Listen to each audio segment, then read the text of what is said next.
Varicose veins కి సరైన చికిత్స కోసం సంప్రదించండి ఎవిస్ హాస్పిటల్.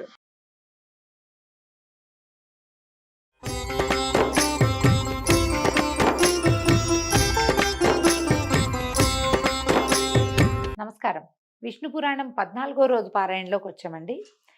సౌభరి కథ విన్నాము. ఇప్పుడు మాంధాత కుమారుడైన అంబరీషుని కొడుకు యవనాశ్వుడి గురించి చెప్పుకుందాం. ఇతని సుతుడు హరిషుడట. వాని సంతతి అంగిరసులు అనేటువంటి గంధర్వులు, 6 కోట్ల మంది గంధర్వులు ఈయన సంతానంగా ఉన్నారట. వీళ్ళు ఏం చేశారు, పాతాళానికి వెళ్ళి అక్కడున్న నాగరాజులను చిత్తకొట్టి వాళ్ళ ఆధీనంలో ఉన్న రత్నాలను, కామినీ రత్నాలను కూడా, స్త్రీలను కూడా అనమాట బలాత్కరించి గ్రహించగా నాగరాజులు బయల్వెడలి పాలకడలిని చేరి కాలాత్ముడు, లోకారాధ్యుడు, సర్వమంగళమూర్తి, లోకాభిరాముడు, కరుణాసాగరుడు, పన్నగసేనుడు, శంఖచక్రధరుడు, కోటి సూర్యప్రభాభాసమానుడు, సౌభాగ్యలక్ష్మి సమేతుడు అయినటువంటి లక్ష్మీకాంతుణ్ణి ప్రార్థించగా యోగ నిద్రలో ఉన్న శ్రీపతి మేల్కొన్నాడు. పన్నగపతులు స్వామికి దండ ప్రణామం చేసి తమ ఇక్కట్లను గంధర్వుల చేత చెప్పించారు. అక్కడ ఉన్న వాళ్ళతో చెప్పించారు. ఆయన ఏమన్నాడు అదంతా విని ఈ పన్నగ సర్పాలని ఆదరంగా చూసన్నాడు. పురుకుచ్చుడనేవాడు భూపరిపాలకుడుగా భూమిలో ఉన్నాడు. నా ప్రభావం ఆ పరిపాలకుడికి అంగరక్షగా ఉంది. మీరు వెళ్ళి ఆ రాజును కోరండి, అతను గంధర్వులని అవలీలగా సంహరించి మీకే మేలు కలిగిస్తాడు. పురుకుచ్చుడి దగ్గరికి వెళ్ళమన్నాడు. నాగపతులు వెనక్కి తిరిగి ఏం చేశారు, తమ లోకానికి వచ్చి అంతా ఓ చోట కూర్చుని ఆలోచించారు. ఈ రాజుగారి దగ్గరికి ఎవరిని పంపించాలి అంటే ఇంతలో ఏమైంది, ఒక ముని వచ్చాడు. ఆ ముని వచ్చి ఏం చెప్పాడంటే దీనికి ఎవరిని పంపించాలో ఆయన ఐడియా ఇస్తున్నాడు. పురుకుచ్చుడు నర్మదా నది యందు అత్యధిక ప్రేమతోటి ఉన్నాడు. నర్మద కూడా ఆయన పట్ల అనురాగంతో ఉంది. నర్మదా యొక్క నది స్త్రీ రూపం అన్నమాట. మీరు వెళ్ళి నర్మదకి మీ బాధ చెప్పి ప్రార్థించండి, ఆమె కనికరించి పురుకుచ్చుడిని ప్రేరేపిస్తుంది. అప్పుడు ఆ రాజుగారి తరలొచ్చి మీ పక్షాన్ని నిలబడి మీ శత్రువుల్ని హతమారుస్తాడని చెప్పాడు. ఇంతలో అనుకోకుండా వీళ్ళందరూ ఇలా సమావేశంగా ఉన్నప్పుడు నర్మద ఒక దివ్యకాంతగా మారి అక్కడికి వచ్చిందట. ఈ పాములు సర్పాలందరూ ఆమెను బతిలాడుకున్నారమ్మా, ఇది మా పరిస్థితి అంటే, సరే ఈవిడేమంది ఉండండి నేను పురుకుచ్చుడిని తీసుకొస్తానని పురుకుచ్చుడి దగ్గరికి వెళ్ళి పాతాళానికి తీసుకొచ్చేసారు కల్లా. అప్పుడు వీళ్ళు ఆయన్ని సముచిత రీతిని సత్కరించి, నాయన మహారాజా, విష్ణువు మాకు చెప్పాడు మమ్మల్ని మాకు మేలుగా కలగజేస్తావని, కాబట్టి ఆ మాట సఫలం చేయి. నీ పేరు మేము మహావిష్ణువు దగ్గరే విన్నాము, మాకు సహాయం చేయమని అడిగారు. అయితే ఈ పురుకుచ్చుడు ఏం చేశాడు, ఈ నాగులకి శత్రువులుగా ఉన్న గంధర్వులను ఎదిరించి సహజము విష్ణు ప్రభావ భరితము అయినటువంటి భుజబలంతో ఈ 6 కోట్ల మంది గంధర్వుల్ని సంహరించేశాడట. నాగులకి నిర్భరమైన ఆనందాన్ని కలిగించాడు. వాళ్ళకి ఎలాంటి కష్టం లేకుండా చేసి వాళ్ళ వల్ల స్వకులాభివృద్ధి, నువ్వు వంశాభివృద్ధిని వరంగా పొంది ఇంటికి వచ్చేసి సంతోషంగా ఉన్నాడు. ఇలాంటి ఉపకారాన్ని తమకు చేసినటువంటి ఈ నర్మదకి ఏమైనా వరం ఇవ్వాలని ఈ పన్నగ వటువులు ఆమెను పూజించి ఏమన్నారు, అమ్మా నీ పేరు చతుర్థి విభక్త్యంతంగా చేసి చివర నమః చేర్చి ఉభయ సంధ్యలందును భక్తితో స్మరించే వాళ్ళకి సర్పవిషం సోకదు. నీ దివ్యనామం ఉచ్చరిస్తూ భుజించే వారికి ఆ సమయంలో విషం ఇచ్చినా కూడా అది అమృతమవుతుందని వరం ఇవ్వగా నర్మద సంతోషించి అంగీకరించి పురుకుచ్చుని వద్దకు వెళ్ళి అనురాగంతో అతన్ని వరించింది. ఏమిటో విశేషంగా చతుర్థి విభక్త్యంతంగా చెప్పేవంటే ఏం లేదండి, చాలా నర్మదాయై నమః, మనం రమాయై నమః చెప్పుకుంటాం, లక్ష్మి అయి నమః అని చెప్తాం, పార్వతి అయి నమః, గౌరీ అయి నమః, ఇవన్నీ చతుర్థి విభక్త్యంతాలు. ఇక్కడ కూడా అంతే, నర్మదాయై నమః అనుకోవాలి. అంటే గనక ఎవరైతే ఉభయ సంధ్యల్లో స్మరిస్తారో సర్ప విషం సోకదట. నర్మదాదేవి పాములకి ఇలాంటి ఉపకారం చేసింది కాబట్టి ఆమె ఏం చేసింది, పురుకుచ్చుడి దగ్గరికి వెళ్ళి ఆయన్ని వరించిందట. ఈ దంపతులకి త్రసదస్యుడు అనేవాడు జన్మించాడు. అతని సుతుడు అనరణ్యుడు. ఈ అనరణ్యుడు ఒకసారి ఏం చేశాడట, యజ్ఞం చేస్తుంటే రావణుడు వచ్చి ఈ అనరణ్యుడిని చంపేశాడు, యజ్ఞాన్ని పాడు చేసి వెళ్ళిపోయాడట. అనరణ్యుని కుమారుడు హర్యాక్షుడు, ఇతని కొడుకు వసుమణుడు, వాడి కొడుకు ప్రియారణుడు, అతని సుతుడు సత్యవ్రతుడు వశిష్ఠుని శాపం చేత త్రిశంకునామంతో చెండాలుడై ఉన్నాడు. ఆ కాలంలో 12 సంవత్సరాలు వాన లేక పాడి పంటలు కరువైపోయాయట.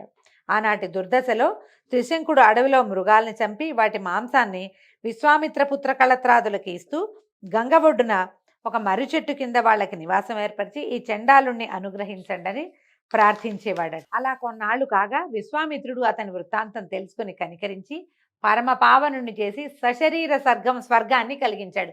త్రిశంకు స్వర్గం కదా, మళ్ళీ ఇంకొకసారి వివరంగా చెప్పుకుందామండి. విశ్వామిత్రుడి వల్ల ఈ త్రిశంకుకి స్వర్గప్రాప్తి కలిగింది. స్వర్గంలో వాళ్ళు కిందకి తోసేస్తే విశ్వామిత్రుడు ఇంకొక స్వర్గాన్ని సృష్టించాడు అతని కోసం. భూమి ఆకాశాల మధ్యలో త్రిశంకు స్వర్గం అంటారు, మధ్యలో ఉందట. ఆ త్రిశంకుని కుమారుడే హరిశ్చంద్రుడు. ఈ హరిశ్చంద్రుడు సకల సంపదలు విశ్వామిత్రునికి సమర్పించి సత్యవ్రతాన్ని పరిపాలించి సత్యహరిశ్చంద్రుడని సార్థక నామధేయుడయ్యాడు. భుజబలంతో సప్తద్వీపాలు తనవిగా తన ఆజ్ఞ చెల్లేటట్టుగా రాజ్యం చేశాడు. సాక్షాత్తు శ్రీహరిలాగా చిరకాలము సర్వసమృద్ధిగా భూమిని పరిపాలించాడు. రాజసూయ అశ్వమేధ యజ్ఞాలు నిర్విఘ్నంగా ఎన్నో చేశాడట. అంతమందు దేవలోకంలో ఇంద్రుని సింహాసనానికి పక్కనే దివ్య సింహాసనాసీనుడయ్యాడు. ధర్మానికి హరిశ్చంద్రుడు పురుష రూపంగా ఉన్నాడు. మనం ఎందరో రాజుల కథలు చెప్పుకున్నాం. హరిశ్చంద్ర ప్రఖ్యాతమైన గాథ అందులో. ఈ హరిశ్చంద్రుని కుమారుడు లోహితాశ్వుడు, అతని కొడుకు హరిషుడు, హరిషుని కొడుకు చంచుడు, వాని కొడుకులు విజయుడు వసుదేవుడు అని ఇద్దరు. విజయుని కొడుకు రురుడు, అతని కొడుకు వృకుడు, వాని తనయువు బాహుడు. బాహుడు రాజ్యపాలన చేస్తుండగా హైహైలు ఆకస్మికంగా వచ్చి రాజ్యం ఆక్రమించుకోగా బాహుడు చేసేదేం లేక భార్యా సమేతుడై ఔర్వ మహాముని ఆశ్రమానికి వెళ్ళిపోయాడు. అయితే అతని భార్య నిండు గర్భిణిగా ఉందట. ఒకనాడు ఆ ఇల్లాలకి ఏంటంటే కష్టం వచ్చింది. ఒక భార్య తాలూకు సవిత అంటే రెండో భార్య. ఆవిడకి ఏమనిపించేది, తనకి సంతతి లేదనే విచారము, సవతికి సంతతి కలుగుతుందనే కోపము ఏకం కాగా ఈ విషం పెట్టిందట. సవితికి విషం పెట్టేసరికల్లా ఆ గర్భం స్తంభించిపోయి ఉండిపోయిందట. అలా 7 సంవత్సరాలు అయింది. 7 సంవత్సరాలు అయిన తర్వాత ఈ బాహుడు పరలోక గతుడయ్యాడు. గర్భం అట్లాగే ఉండిపోయిందట. అంతట గర్భవతి అయిన పట్టమహిషి భర్తతో సహగమనం చేయటానికి సన్నద్ధురాలై చితి దగ్గరికి చేరేసరికి ఆవిడ కూడా సహగమనం చేద్దామనుకుంది. 3 కాలాలు తెలిసిన మహాముని అయినటువంటి ఔర్వుడు ఆశ్రమంలో నుంచి బయటకు వచ్చి ఏం చెప్పాడట, పట్టమహిషిని బారించాడట. అమ్మా, నువ్వు చితిలో ప్రవేశించకు. నీ కడుపులో ఉన్న బిడ్డ అసమాన బలపరాక్రమాలు కల వీరుడై విరోధి యముడై భాస్కర సమతేజుడై రాణిస్తూ ఏకఛత్రాధిపత్యంగా భూమిని పరిపాలిస్తాడు. ఎన్నో యజ్ఞాలు దేవతలకు నరులకు సంతుష్టిగా చేస్తాడమ్మా. చక్రవర్తి అవుతాడు. బలిష్ఠులైన కొడుకులు మిక్కిలిగా కలవాడవుతాడు. ఈ సాహసాన్ని విడిచి ధైర్యంగా ఉండు అని చెప్పాడు. చెప్పేసరికల్లా ఈవిడేం చేసింది, ధైర్యంగా ఉండి భర్తకి పరలోక క్రియలు చేయవలసినవన్నీ చేసేసి ముని ఆశ్రమంలోనే ఉన్నది. అయితే కొన్ని దినాలకి గరముతో కొడుకుని కన్నది. ఆ విషంతో అలా బిగుసుకుపోయి ఉన్న పిండం మెల్లిగా శిశువుగా మారింది. అప్పుడు ఆ విషంతో కుమారుడు జన్మించాడట ఆమెకి. అయితే ఔర్వుడు అనే మహర్షి ఆ పిల్లవాడికి సగరుడు అంటే గరము అంటే గరళము తెలుసు కదా మనకి. గరళం అంటే విషం, గరము అన్నా కూడా విషమే. సగరుడు అని పేరు పెట్టాడట. అయితే పేరు పెట్టి జాతకర్మాది క్రియలు జరిపించి చెవులోపనయనాదులు, విద్యాభ్యాసము, శాస్త్రము, అస్త్రశస్త్రాదులు అన్నిటికి సంబంధించిన శిక్షణ, ఎన్నో విద్యలు నేర్పించాడు. అయితే ఏమైంది, ఒకనాడు సగరుడు తల్లి దగ్గరికి వచ్చి అడిగాడట, అడవుల్లో ఉండటం ఎందుకమ్మా మనకి, మనం ఇక్కడ ఎందుకున్నావు, మా తండ్రి ఎక్కడున్నాడు అని అడిగితే అప్పుడు ఏం చెప్పేది, నాయన హైహైలు మూకమ్మడిగా వచ్చి పోరాడి మీ తండ్రిని అడవులకి పారదోలారు. తర్వాత సవితి మీ పింతల్లి నాకు విషం పెట్టింది. మీ నాన్నేమో ఇలా పరలోక గతుడు అయ్యాడు.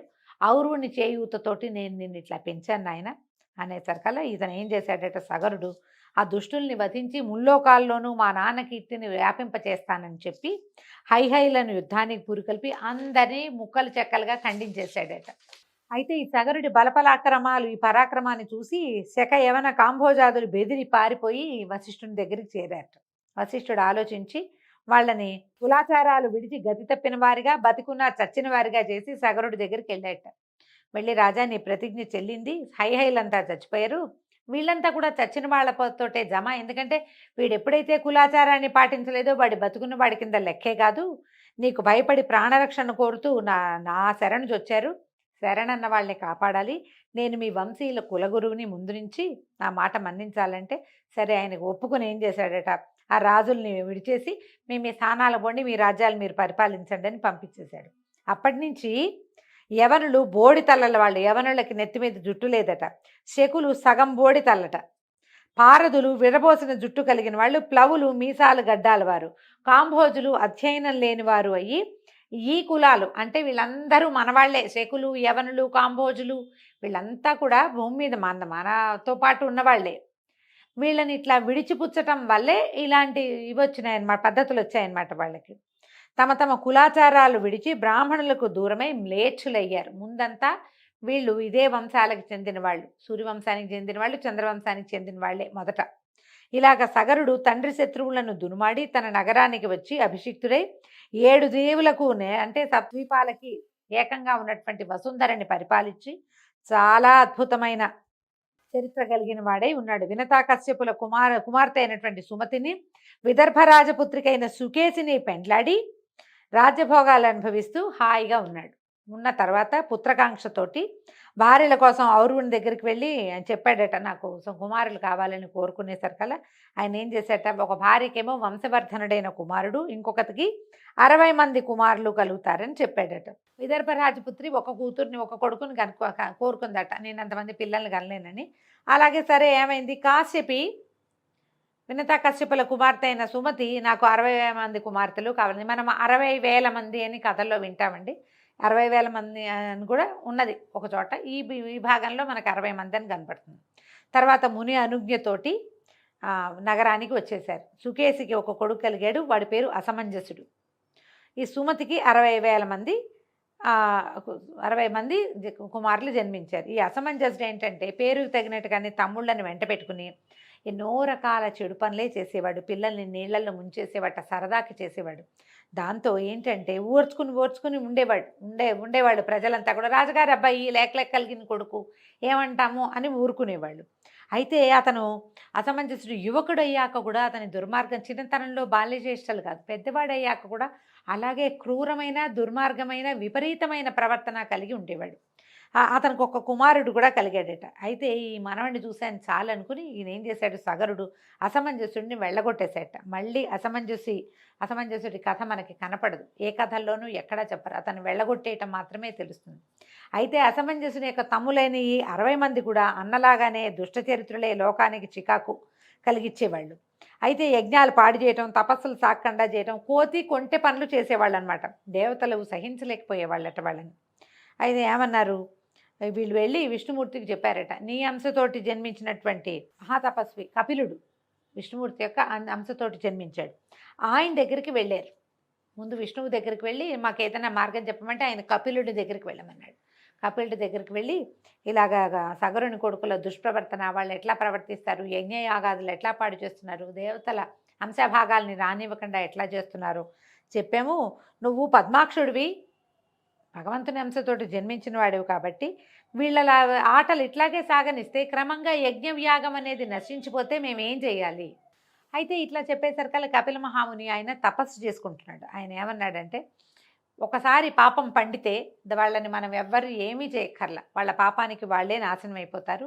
వాళ్ళు చేసినటువంటి పాపపుణ్య కర్మల ఫలితం వాళ్ళు అనుభవిస్తారు. కాబట్టి అచిరకాలంలో పాపకర్మలైన సగరనందన్లు రూపుమాసిపోతారు, మీరు బాధపడకుండా వెళ్ళండి, వాళ్ళ కాలం సమీపిస్తోందని చెప్పి పంపించేశాడు. ఇంతలో ఏమైందట, సగరుడు ఇలా పిల్లలు విపరీత ప్రవర్తన కలిగి ఉన్నారు, వీళ్ళకి ఏదైనా సరైన పని పెట్టాలని అశ్వమేధ యాగం చేయడానికి దీక్ష పూని అశ్వ రక్షణ కోసం తన కుమారులను నియోగించారట. ఈ 60 మంది లేదా 60,000 మంది గుర్రం వెనకాల ప్రయాణం చేశారు.